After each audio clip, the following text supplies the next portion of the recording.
ओम परतत्वे सदा लीनो रामकृष्णसमाज्ञया यो धर्मस्थापनरतो वीरेशं तं नमाम्यहम्. We have been reading the 7th or last but one chapter of Swami Vivekananda's Karma Yoga. The name of the chapter is Freedom, and we have seen almost everything from it. But we are studying that portion where Swamiji is telling that if we believe in a God, personal God, Saguna Brahma or Ishwar, then your path is very smooth. And he was describing how that bhakti changes your actions into Karma Yoga. When you dedicate everything to God, when you are loving God, that is the main point there, and so you don't want anything for yourself. That is the definition of love. The definition of love is equal to unselfishness. We were told that unless we get complete self-abnegation, we cannot have the anasakti permanent. And the best way, easiest way, smooth way to get rid of this I is to dissolve it in the infinite personal God. But those who do not believe, they have to take course of discrimination. They have to take course of the element of knowledge that I am not doing this work. This is gunas are acting on gunas. So that path is difficult. Theoretically, Swami is showing that that path also is possible. But for the majority of mankind, it is easier to believe in a personal God. And personal God is not a matter of faith. Personal God is there. Same Nirguna Brahma is Saguna Brahma. But it depends upon our constitution. So if constitutionally, if we have love in our heart, let us not love A, B, C, D. Let us love the Saguna Brahma, the totality of all living beings, the totality of the entire universe. Automatically our love will be directed to all the universe without any distinction or discrimination or Veda Buddhi. So, for that person the path is very smooth. Everything is doing for the Lord. Everything is, and that passage we were reading, that how the devotee feels day and night. I go back to a little sentence. Instead of the sacrifice of pouring oblations into the fire, perform this one great sacrifice day and night, the sacrifice of your individual self. Again and again I want to repeat it. Karma Yoga is not doing karma, but doing karma in the right spirit. Karma is going on because we cannot stop it, and inside we are feeling love for God. Day and night, this is the practice to be done. Mental input, or rather feeling in the heart, that the sacrifice of your little self, this little self or the apparent self or the finite self is not real. It is an expression, it is a reflection, it is a shadow of my reality, which is the personal God. And so when I merge it in the personal God, then I become mukta. Swamiji is telling in this chapter that if we get rid of our mind, we are mukta. So this mind is where this I remains. But if the I is taken out from the mind and merged in the reality, then we are mukta. So that Swamiji very expressively, devotionally is telling, in search of wealth in this world, thou art the only wealth I have found. I sacrifice myself unto thee.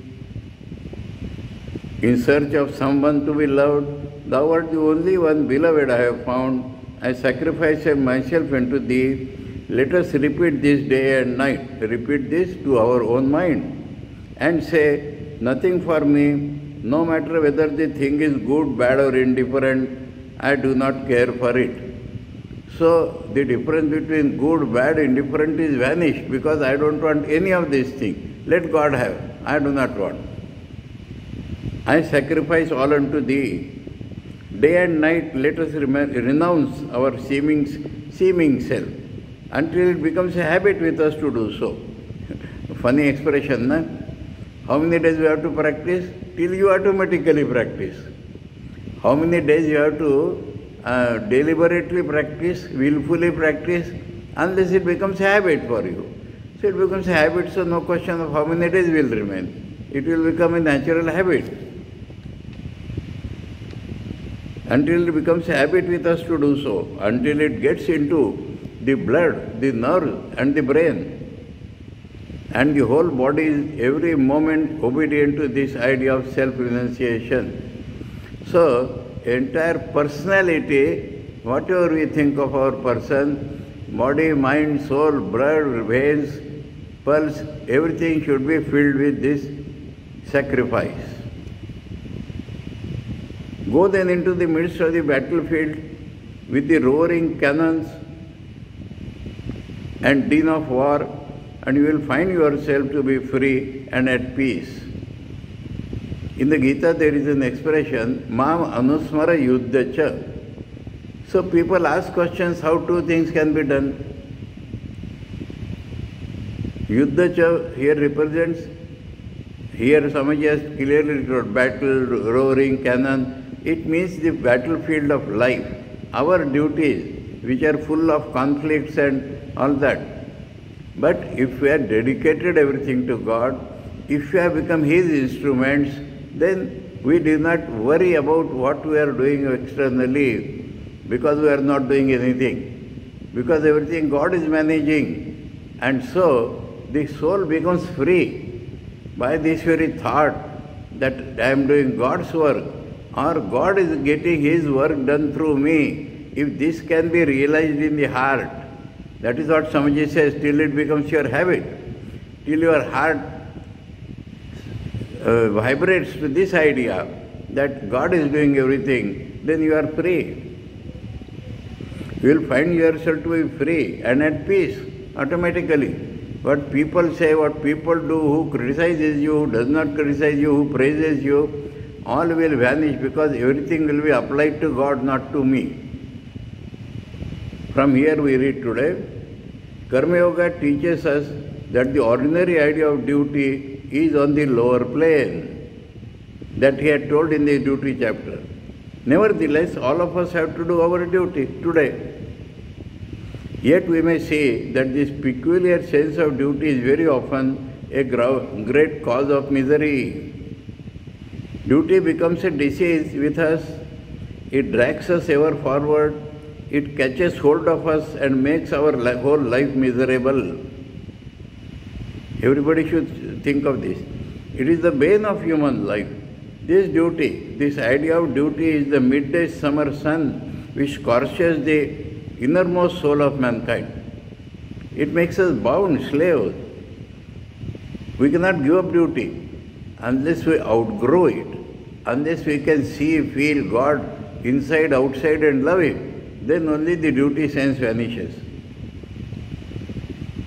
Look at these poor slaves to duty. Duty leaves them no time to say prayers, no time to bathe. What are you doing? Duty. You have no time to pray, no time to bathe. Duty is ever on them. They go out and work, duty is on them. They come home and think of the work for the next day, duty is on them.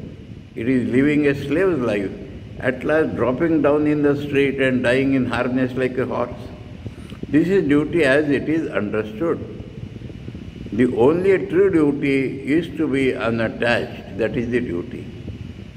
Duty in the sense, what we should do in life, that is called duty. What we should do in life to realize our goal, that is called duty. And the only duty is to work unattached. And to work as free beings, to give up all work unto God. I have given one example to you in this respect. Let me quote it again today. I am talking of Nagpur Ashram. It was 1963 or 64. Publication had outgrown its original scope. because of Swami Vivekananda's complete verse in Marathi. And so many books came out. And so we had to construct a new publication department building.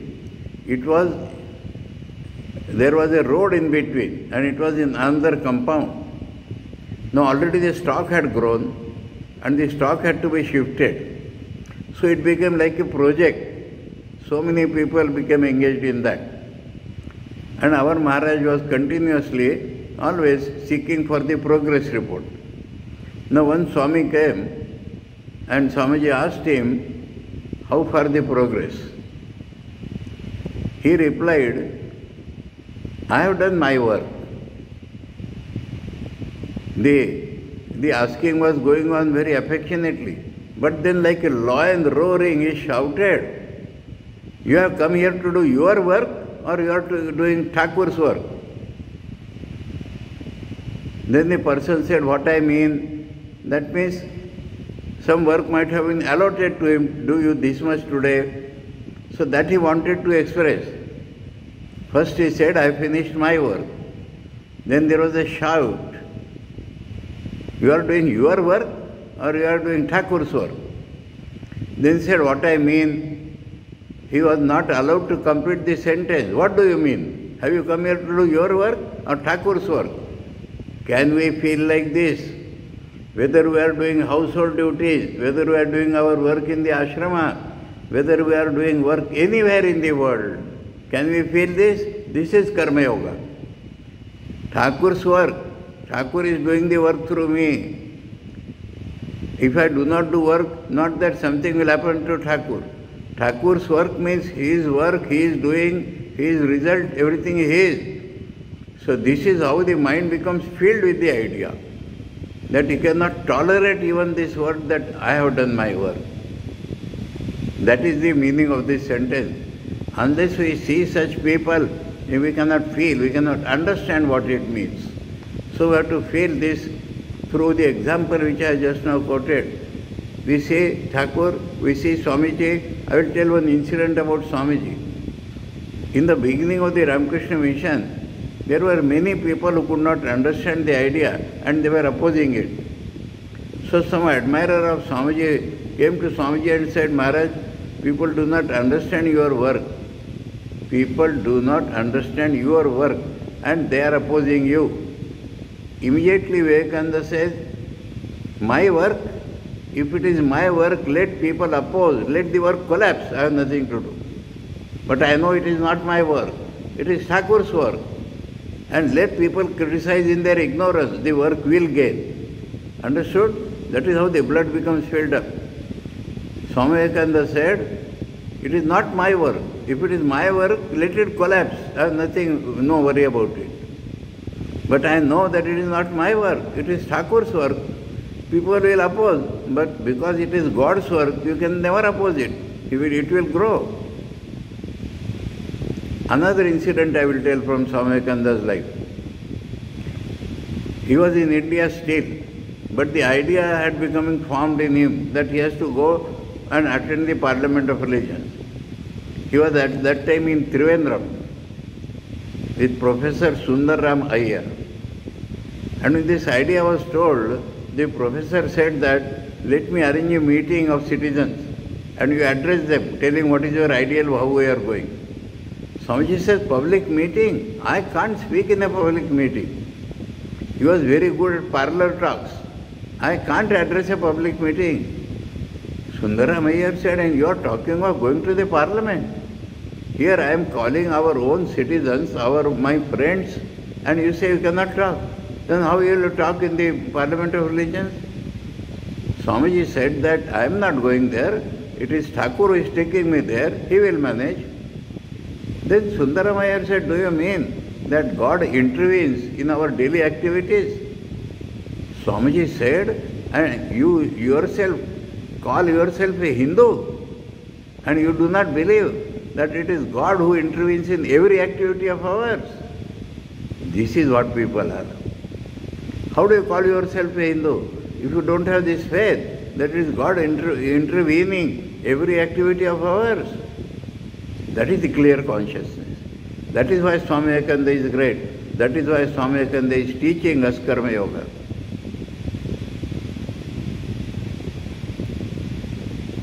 The only true duty is to be unattached and to work as free beings, to give up all work unto God. All our duties are His. Blessed are we that we are ordered out here. We serve our time, whether we do it ill or well, who knows? If we do it well, we do not get the fruits. If we do it ill, neither do we get the care. Be at rest, be free and work. This kind of freedom is a very hard thing to attain. Again he tells that these are all practices. Slowly, this mental input, this feeling in the heart becomes a habit, and then only this becomes possible. How easy it is to interpret slavery as duty. The morbid attachment of flesh for flesh as duty. Men go out into the world and struggle and fight for money or for any other thing to which they are got attached. Ask them why they do it, they say it is a duty. It is the absurd greed for gold and gain, and they try to cover it with a few flowers. What is duty after all? It is really the impulsion of the flesh, of our attachment. And when an attachment has become established, we call it a duty. For instance, in countries where there is no marriage, there is no duty between husband and wife. When marriage comes, husband and wife live together on account of attachment. And that kind of living together becomes settled after generations. And when it becomes so settled, it becomes a duty. It is so to say, a sort of chronic disease. When it is acute, we call it disease. When it is chronic, we call it nature. It is a disease. So when attachment becomes chronic, we baptize it with the high-sounding name of duty. We strew flowers upon it. Trumpet sound for a sacred text are said over it. We had read this completely. We have gone back. Anyway, let us continue. And then the whole world fights and men earnestly rob each other for the duty's sake. Duty is good to the extent that it checks brutality. That means though we have attachment, we are becoming selfish. That is brutality. To the lowest kinds of men who cannot have any other ideal, it is of some good. But those who want to be karma yogis must throw this idea of duty overboard. There is no duty for you and me. Whatever you have to give to the world, do give by all means, but not as a duty. Do not take any thought of that. Be not compelled. Why should you be compelled? Everything that you do under compulsion goes up to build attachment. Why should you have any duty? From here we are reading, resign everything unto God. In this tremendous fiery furnace where the fire of duty scorches everybody, drink this cup of nectar and be happy. We are all simply working out His will and have nothing to do with rewards and punishments. If you want the reward, you must also have the punishment. The only way to get out of the punishment is to give up the reward. The only way of getting out of misery is by giving up the idea of happiness, because these two are linked to each other. On one side there is happiness, on the other there is misery. On one side there is life, on the other there is death. This also we had read. The only way to get beyond death is to give up the love of life. Life and death are the same thing looked at from different points. So the idea of happiness without misery or of life without death is very good for school boys and children. But the thinker sees that it is all a contradiction in terms and gives up both. Seek no praise, no reward for anything you do. No sooner do we perform a good action than we begin to desire credit for it. No sooner do we give money to some charity than we want to see our names blazoned in the papers. Misery must come as the result of such desires. The greatest men in the world have passed away unknown. Now Swamiji is coming to examples. and telling the greatest men in the world have passed away unknown. The Buddhas and the Christ that we know are but second-rate heroes in comparison with the greatest men of whom the world knows nothing. Hundreds of them unknown heroes have lived in every country, working silently. Silently they live and silently they pass away. And in time their thoughts find expression in Buddhas or Christ. And it is these latter that became known to us. Again he is repeating that, the highest men do not seek to get any name or fame from their knowledge. Now he comes to the knowledge. They leave their ideas to the world. They put forth no claims for themselves and establish no schools or systems in their name. This is Sri Ramakrishna. You don't think Sri Ramakrishna has established a school of thought or he seeks any name. Nor has Bhagavan Buddha done that. They are teaching only the truth in whatever way you take it. Their whole nature shrinks from such a thing. They are the pure Sattvikas who can never make any stir but only melt down in love. I have seen one such yogi, that is Pavari Baba, who lives in a cave in India. He is one of the most wonderful men I have ever seen. He has so completely lost the sense of his own individuality that we may say that the man in him is completely gone, leaving behind only the all-comprehending sense of the divine. God lives in them. He is not an individual now. If an animal bites one of his arms, he is ready to give it his other arm also and say that it is the Lord's will. It happened. A serpent came and bit Hari Baba. He became unconscious. And when he regained consciousness, he said, a messenger had come from my beloved. So the whole world changes for him. He does not show himself to men, and yet he is a magazine of love and of true and sweet ideas. Magazine means the factory. Next in order come the men with more rajas or activity. Combative natures who take up the idea of the perfect ones and preach them to the world. That is what Swami Vivekananda himself is doing. The highest kind of men silently collect true and noble ideas, and others, the Buddhas and Christ, go from place to place preaching them and working for them. So, from this bhakti as the root of karma, Swamiji has come to this, how the karma is done.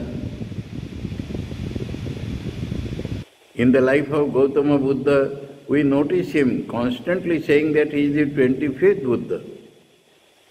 The 24 before him are unknown to history. Unknown to history, although the Buddha known in history must have built upon foundations laid by them. The highest men are calm, silent and unknown. They are the men who really know the power of thought. They are sure that even if they go into a cave and close the door and simply think 5 true thoughts and then pass away, these 5 thoughts of theirs will live through eternity. Indeed, such thoughts will permeate, penetrate through the mountains, cross the oceans and travel through the world. That is how the subtle waves of thoughts go. They do not require electric wires also.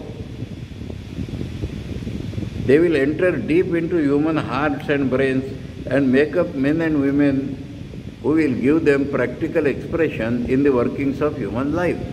Swamiji is completely talking of yourself as the worker of Sri Ramakrishna, who never went outside to preach. These Sattvika men are too near the Lord to be active, that is Sattvika nature, and to fight. To be working, struggling, preaching and doing good, as they say, here on earth to humanity. Entire description fits to Sri Ramakrishna. The active workers, however good, have still a little remnant of ignorance left in them. When our nature has yet some impurity left in it, then alone can we work. It is in the nature of work to be impelled ordinarily by motive and by attachment. In the presence of an ever-active providence against Saguna Brahma, who notes even the sparrow's fall, how can man attach any importance to his own work? Will it not be a blasphemy to do so when we know that he is taking care of the minutest things in the world? This is love and understanding of the Saguna Brahman. He is Srishti Sthiti Pralaya Karta. He knows everything, he is everything, he does everything. We are mere puppets in his hand. We have only to stand in awe and reverence before him, saying, Thy will be done. The highest men cannot work, for in them there is no attachment. So, when we reach no attachment, then no work is possible. Where is Karma Yoga then? Those whose whole soul is gone into the self, that very Gita shloka. Those whose desires are confined in the self, who have become ever associated with the self, for them there is no work. Such are indeed the highest of mankind. But apart from them, everyone else has to work, because you cannot keep quiet. In so working, we should never think that we can help on even the least thing in this universe. We cannot. We only help ourselves in this gymnasium of the world, become more and more pure, become more and more unattached. This is the proper attitude of work. If we work in this way, if we always remember that our present opportunity to work thus is a privilege which has been given to us, we shall never be attached to anything. Millions like you and me think that we are great people in the world, but we all die, and in 5 minutes the world forgets us. But the life of God is infinite. Who can live a moment, breathe a moment, if this all-powerful one does not will it? That is a echo of the Taittiriya Upanishad. Unless the Akasha was filled with bliss, we would not have desired to live. He is the ever-active providence. All power is His and within His command. We have seen the examples of the Kenopanishad, how Agni and Vayu had no power before Brahman. He is the all in all. He is the all in all. That means power. He is all and in all. He is all, but we can start feeling first of all that He is in us, our reality. The meaning is our reality. He is all means there is no I. He is all in all means everything is His. He is in us means He is our reality. Beautiful expressions of devotion.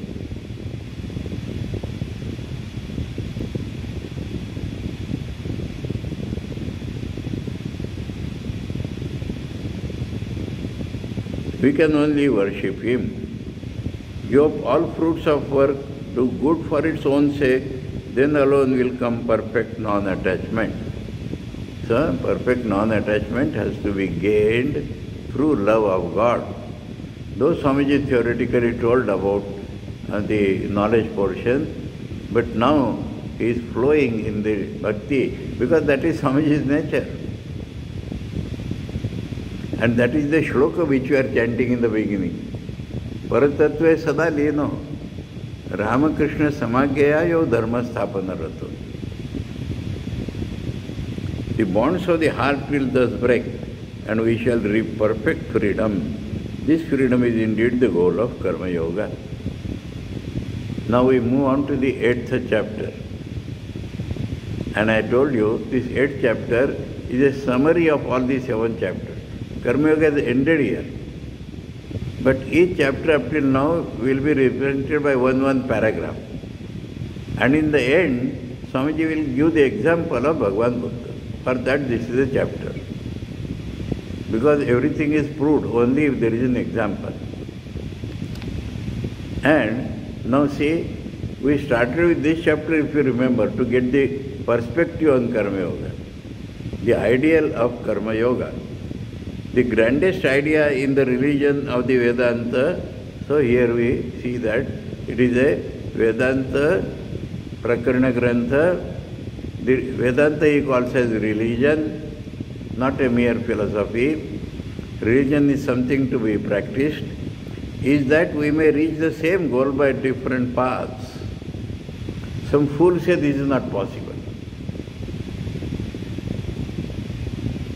And these paths I have generalized into 4. This we read on the first day. Namely those of work, love, psychology and knowledge. Swamiji says, I have.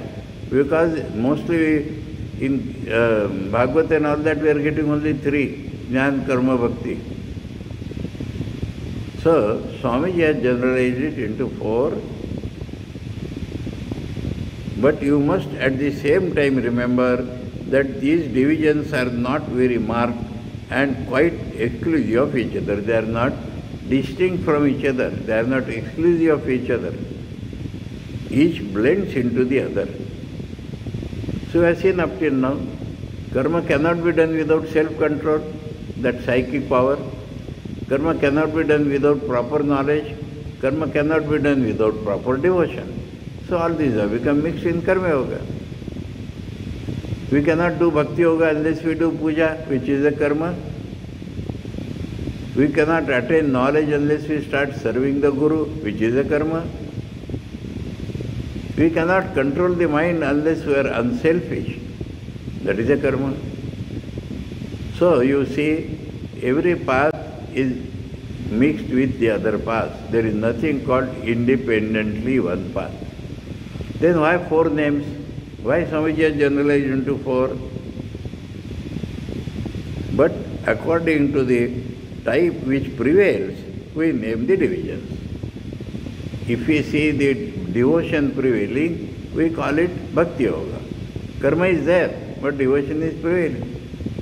We see activity main, devotion is there, knowledge is there, we call it Karma Yoga. It is not that you can find men who have no other faculty than that of work, nor that you can find men who are no more than devoted worshippers only. Not that there are men who have no more than mere knowledge. So they are all blended. These divisions are made in accordance with the type or the tendency that may be seen to prevail in a man. That may be seen to prevail in a man. We have found that in the end, all these 4 paths converge and become one. 2 things, blending is one thing, and as different paths also they converge, they come to the same point and become one. Paths become one. All religions and all methods of work and worship lead us to one and the same goal. I have already tried to point out that goal. It is freedom as I understand it. Why Swami says as I understand it? Because some fools think freedom of the senses, let my senses be free, let my mind be free. That is not real freedom. So freedom as I understand it is the freedom of the soul. Everything that we perceive around us is struggling towards freedom. In the chapter on freedom, Swamiji had described this. So now, after the first para, where he has given the central idea of Karma Yoga, now we see chapter after chapter being summarized in para. Everything that we perceive around us is struggling towards freedom, from the atom to the man, from the insentient, lifeless particle of matter to the highest existence on earth, the human soul. Everybody is struggling. Whether they understand it or not, the struggle is for freedom. The whole universe is in fact the result of the struggle for freedom. That is the universe. Everybody is struggling for freedom. They do not understand, so they struggle in the way they want.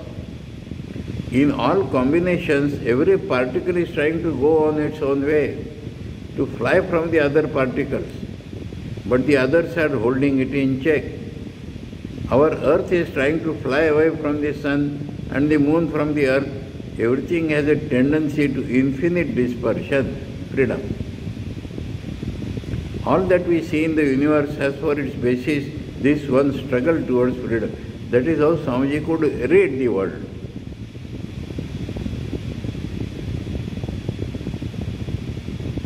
It is under the impulse of the tendency that the saint prays and the robber robs. He is explaining now how this works, right or wrong direction in different people. When the line of action taken is not a proper one, we call it evil. And when the manifestation of it is proper and high, we call it good. But the impulse is the same, the struggle towards freedom. So in ignorance, man does not do the right thing. When he gets better knowledge, he does the right thing. The saint is oppressed with the knowledge of his condition of bondage. So, condition of bondage. Bondage is my own limitation. And he wants to get rid of it. So he worships God. He finds God is free. I am not free. So I worship God. The thief is oppressed with the idea that he does not possess certain things. And he tries to get rid of that want to obtain freedom from it, so he steals. He wants to be free from his want of money, so he steals. Saint wants freedom from the senses, freedom from the mind, freedom from the little individuality, so he worships God.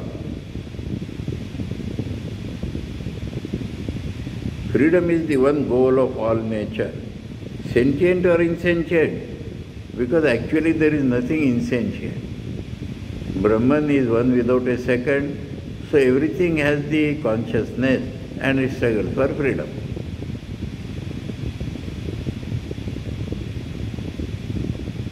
And consciously or unconsciously, everything is struggling towards that goal. The freedom which the saint seeks is very different from that which the robber seeks. The freedom loved by the saint leads him to the enjoyment of infinite, unspeakable bliss. That is the final result in knowledge. Infinite, unspeakable bliss. Well, that on which the robber has set his heart only forges other bonds for his soul. Selfishness brings bondage, unselfishness brings freedom.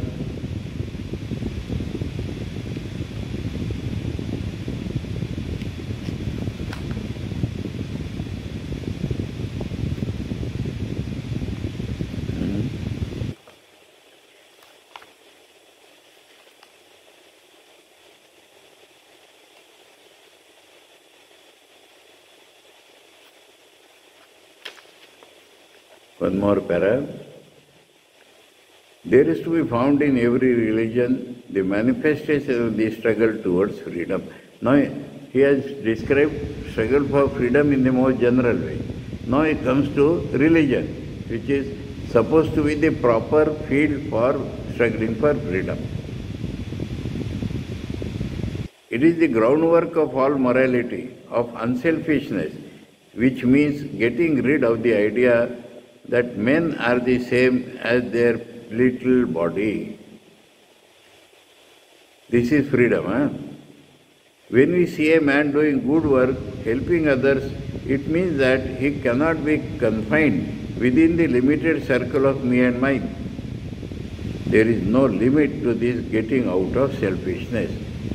So unselfishness can be infinite, and then only we are really free. It will appear as madness, unselfishness unlimited, but that is the only way for freedom.